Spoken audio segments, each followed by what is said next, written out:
ខ្ញុំសូមសម្ដែងការគាំទ្រយ៉ាងពេញទំហឹងចំពោះចំណាត់ការរបស់រាជរដ្ឋាភិបាលដឹកនាំដោយសម្ដេចមហាបវរធិបតីហ៊ុនម៉ាណែតនាយករដ្ឋមន្ត្រីនៃប្រជាណាចក្រកម្ពុជា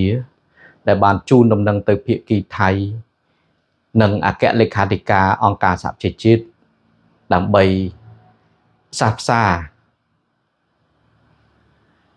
ក្រោមអនុសញ្ញា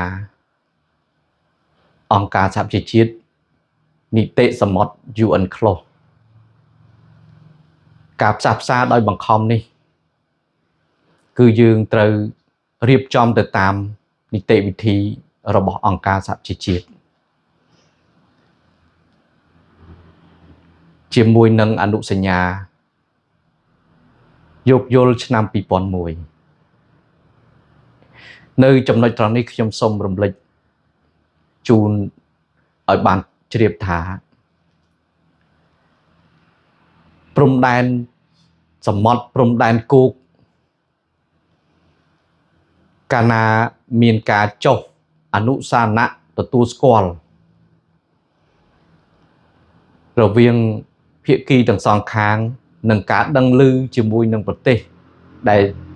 ជាសក្ខីភាពនៅក្នុងការចុះអនុស្សាវនៈទាំងអស់នេះប្រទេសនីមួយៗមិនអាចលុបដោយចិត្តរបស់ខ្លួនឯងបានទេទង្វើថៃដែលកំពុងតែបំពានជាមួយនឹងអនុស្សាវនៈឆ្នាំ2001លើដែនសមុទ្រទាំងសងខាងនេះគឺជាការបំពាននិងបំផ្លិចបំផ្លាញ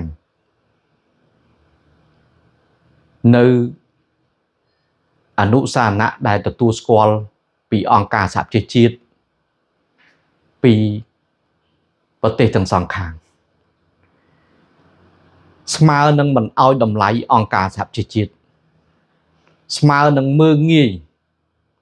អង្គការសហប្រជាជាតិដែលទទួលស្គាល់នៅលើអនុសញ្ញាទាំងអស់នេះដូច្នេះ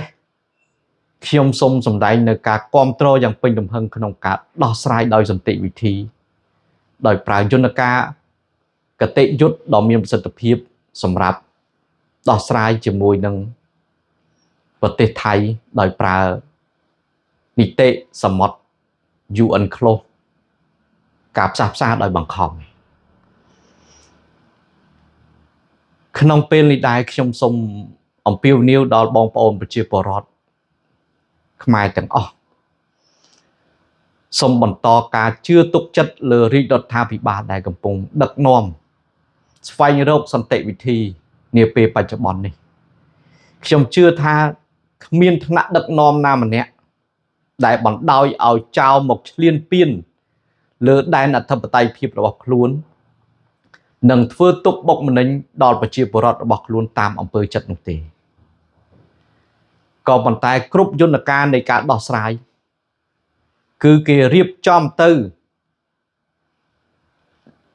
ក្នុងទិសដៅមួយមិនឲ្យខាតបង់ប្រយោជន៍មិនឲ្យមានការរងនៅគ្រោះថ្នាក់ដោយប្រការណាមួយយើងមិនអាចយកសង្គ្រាមមកធ្វើជាត្រីមុខបានទេស្ថិតនៅក្នុងកលៈទេសៈដែលប្រទេសកំពុងតែមានការអភិវឌ្ឍយើងមិនអាចបណ្ដោយឲ្យចៅកាន់តែចូលមកបំពេញមកលើដែនអធិបតេយ្យភាពយើងជាបន្តបន្ទាប់បាននោះទេតែយើងក៏ត្រូវមានវិធីនិងយន្តការដោះស្រាយតាមផ្លូវច្បាប់ឲ្យបានលឿនឲ្យបានជាបន្ទាន់និងមិនប្រងើយកន្តើយដូច្នេះសរុបជារួមមកវិញមានតែមួយគត់ដែលយើងអាចរឹងមាំបានគឺស្មារតីជាតិនិយមសាមគ្គីគ្នាជាធ្លុងមួយ